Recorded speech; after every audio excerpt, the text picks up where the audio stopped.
오늘 이 시간은 요한계시록 강의 14번째 시간입니다. 계시록 5장 1절로 7절 말씀으로 봉인된 책과 어린 양입니다.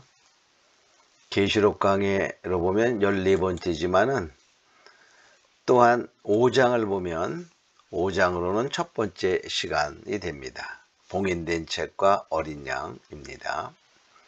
저는 5장 1절을 보겠습니다.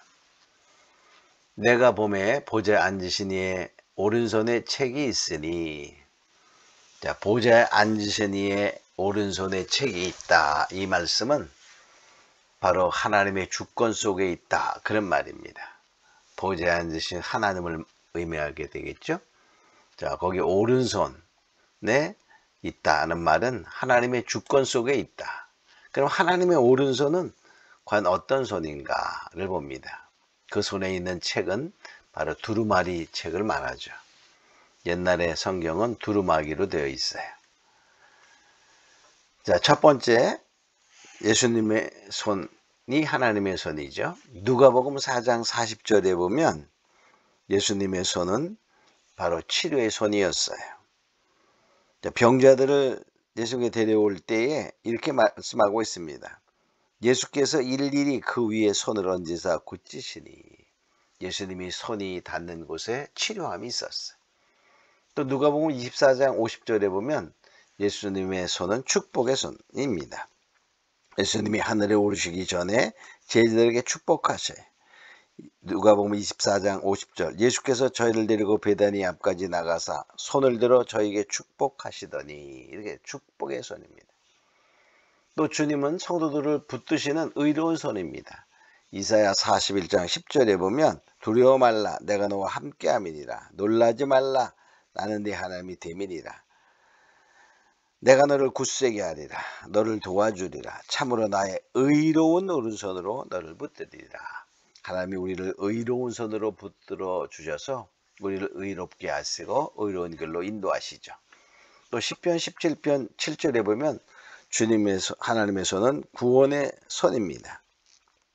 시편 17편 7절이면 주께 피하는 자를 그 일어나 저를 치는 자에게서 오른손으로 구원하시는 주요. 자, 우리가 주께 피하면 주님께서 오른손으로 우리를 구원하시고 우리를 치는 자에게서 구원하신다, 이렇게 말하고 있어요. 또 주님의 손은 무엇이지 않은 능력의 손입니다. 베드로전서 5장 6절에 보면 하나님의 능하신 손 아래 겸손하라. 하나님의 능하신, 전능하신 손이죠. 또 주님의 손은 창조의 손입니다. 히브리 1장 10절에 보면 주여 태초에 주께서 땅에 기초를 두셨으며 하늘도 주의 손으로 지으신 바라. 땅에 뿐만 아니라 하늘 천지를 창조하신 손이다. 또 주님의 손은 인도하는 손입니다. 시편 139편 10절에 보면 거기서도 주의 손이 나를 인도하시며 주의 오른손이 나를 붙드시리이다. 주님이 우리의 손을 붙드시고 우리를 인도하여 주시죠. 자, 이런 주님의 오른손에 있다는 말은 주님의 주권 속에 있다, 그런 말이에요. 근데 거기 보면 안팎으로 썼다 그랬어요. 안팎으로 썼다는 말은 선포의 무한성을 말합니다. 분량이 많다는 의미도 되지만은 그것보다는 더 중요한 것은 빠진 것이 없이 완전하다, 그런 뜻이죠. 빠진 것이 없이 완전하게 기록되었다. 에스겔서 2장 9절로 10절에 보면 애가와 애곡과 재앙의 말이 기록되어 있다, 이렇게 말해. 에스겔 2장 9절로 10절에 보면 내가 보니 한 손이 나를 향하여 펴시고 그 손에 두루마리 책이 있더라. 그가 그것을 내 앞에서 펴시니 그 안팎에 글이 있는데 애가와 애곡과 재앙의 말이 기록되었더라.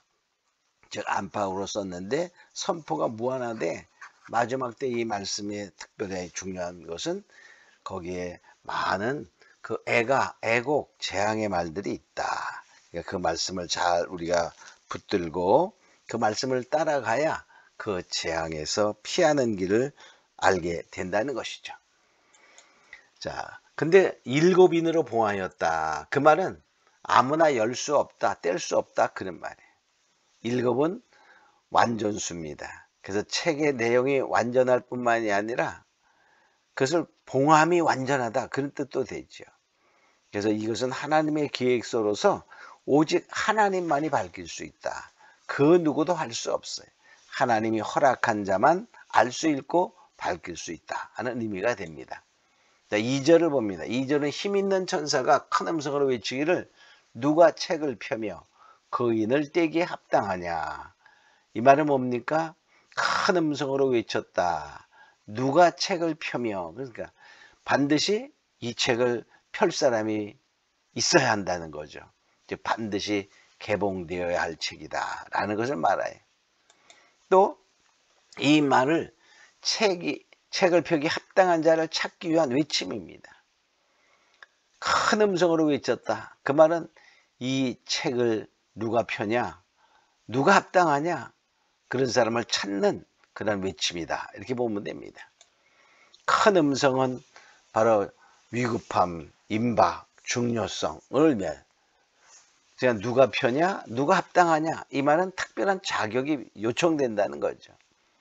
그것을 뗄 수 있는 허락된 자, 사명을 받은 자가 필요하다 하는 것을 의미하게 됩니다.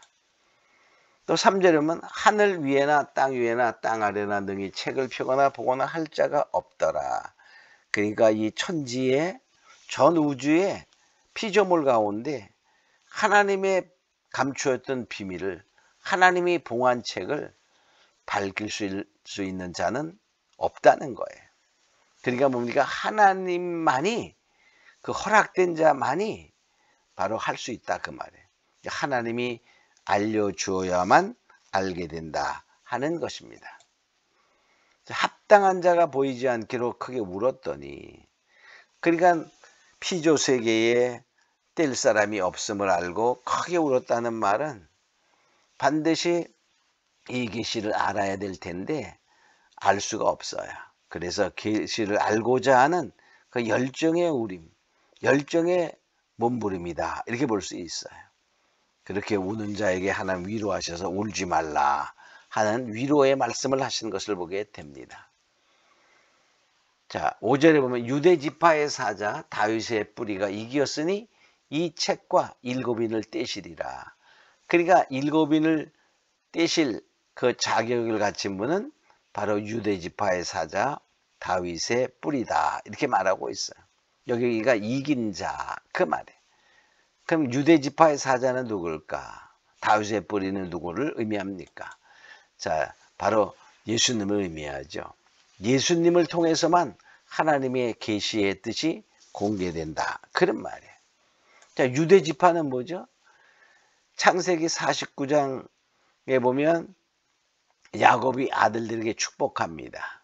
그럴 때 49장 9절로 10절에 유대 지파, 유다에 대해서 우리가 축복하는 것을 보는데 49장 10절에 보면 홀이 유다를 떠나지 아니하며 치리자의 지팡이가 그 발 사이에 떠나지 아니하기를 실로가 오기 시기까지 미치리니, 이렇게 말해. 결과로 그 홀은 하나의 권세의 지팡이죠. 권세를 의미해요. 그것이 유대 지파에서 나온다, 그런 의미가 됩니다. 또 다윗의 뿌리는, 예수님은 바로 다윗의 자손으로 오셨어요. 마태복음 1장 1절에 보면 아브라함과 다윗의 자손 예수 그리스도의 세계라. 즉 예수님의 족보를 따지면서 다윗의 혈통에서 온다, 즉 다윗의 자손으로 온다는 것을 말하고 있는 것이죠. 자, 6절을 보면 보좌와 네 생물과 장로들 사이에 어린 양이 섰는데 일찍 죽음을 당한 것 같더라. 자, 어린 양은 바로 예수님을 의미하게 되죠. 근데 예수님은 십자가에 죽으셨어요. 이제 부활하셨죠. 그래서 어린 양은 속죄의 제물로 십자가에 죽으셨으나 지금은 살아 계신, 그러니까 죽임을 당한 것 같더라. 그 말은 바로 지금은 살아 있다는 것을 말하게 되죠. 자, 근데 그 어린 양에 7뿔과 7눈이 있으니 그랬어요. 7뿔은 완전한 권세, 뿔은 권세를, 완전한 권세와 능력, 즉 전능자를 의미하게 되죠. 자, 눈은 뭡니까? 여기 보니까 눈은 온 땅에 보내심을 입은 일곱 영이더라. 그러니까 일곱 눈은 일곱 영을 말해. 일곱 영은 우리가 앞에서도 몇 번 공부했죠. 성령의 완전 역사다. 이렇게 말해서 완전한 지혜, 완전 역사를 말합니다. 이사야 11장 2절에 보면 여호와의 신, 곧 지혜와 총명의 신, 모략과 재능의 신, 지식과 여호와를 경외하는 신이 그 위에 강림하시리니. 그러니까 일곱 영은 바로 지혜와 총명, 모략과 재능, 지식과 여호와를 경외하는 신, 거기에 강림하신, 우리에게 오시는 신, 그 일곱 영, 완전한 성령 역사를 의미한다. 자, 7절 봅니다. 어린 양이 보좌에 앉으신 이의 오른손에서 책을 취하니라. 그러니까 어린 양, 즉 예수님만이 바로 그 책을 취하실 수 있는 자격이 되었죠. 그래서 책을 취했다. 그런 말은 바로 세상의 모든 것이 예수님을 통하여 성취된다. 의미합니다. 그러니까 모든 그 이루어지는 일들, 비밀이 공개되는 것이 예수님을 통하여. 그래서 계시록 1장 1절 예수님의 계시라 이렇게 말해. 근데 그 결과는 뭐죠? 누구에게? 그 종들에게 알리시려고 이렇게 말해. 그러니까 우리가 반드시 주님의 종들이라면, 성실한 성도라면, 내가 주님의 아들이라면 반드시 계시록을 알아야 한다는 것이죠. 그래서 결과적으로 뭡니까? 어린 양이신 예수 그리스도께서 하나님의 구원 계획을 성취시킬 권위와 권한을 다 부여받았음을 우리가 알 수 있어요. 자, 우리가 이런 것을 보면서 이제 봉인된 책은 어린 양에 의해서 공개된다는 사실을 기억하고, 그러므로 지금 뭡니까? 이제 이 계시록은 공개된 책이라는 사실을 알아야 돼요. 그래서 우리가 반드시 공부하고 알아야 되는 그러한 것을 알고, 우리가 더욱더 이제 이 말씀에 굳게 서서 반드시 계시록 7교회 주시는 그 말씀이 마지막에 보면 이기는 자, 이게 중요한 거예요. 그 이기는 자. 여기도 보니까 예수님이 이기셨으니 이렇게 말해. 5절에 보니까 다윗의 뿌리가 이기셨으니, 바로 주님이 이기신 것처럼 우리도 다 이기는 자 되기를 원합니다. 오늘 말씀은 여기까지 마치도록 하겠습니다.